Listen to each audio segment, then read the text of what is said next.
If you want to lock apps on your iPhone, most tutorials out there will show you some complicated method using shortcuts app.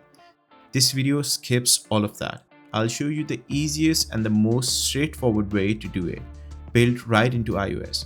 No shortcuts, no workarounds, just a few taps. If this helps, consider subscribing. Now this method only works on iOS 18 or later, so before we start, make sure your iPhone is updated. If you're not sure, go to Settings, then General, then tap About, and there you'll see the current software your phone is running. If there's an update available, install that first and then come back. Alright, let's get into it. Go to your home screen and find the apps you want to lock. Press and hold the app icon, a small menu will pop up.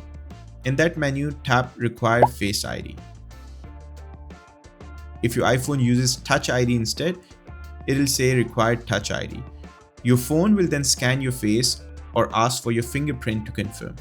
That's it, the app is now locked.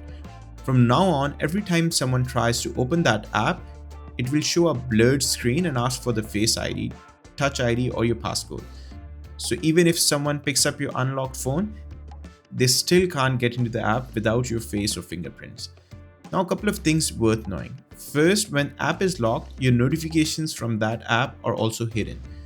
So no one can read your messages or alerts from the lock screen either. Second, you can lock as many apps as you want. Just repeat the same steps for each one. And if you ever want to remove the lock, just press and hold the app again and tap Don't Require Face ID. One last thing, this only works on iOS 18 or later. If you're an older version and can't update, this option won't appear in the menu. And that's it. I hope this video helped. If it did, make sure to like the video. It really helps the channel out, and subscribe for more videos like this. This is Abdul signing out.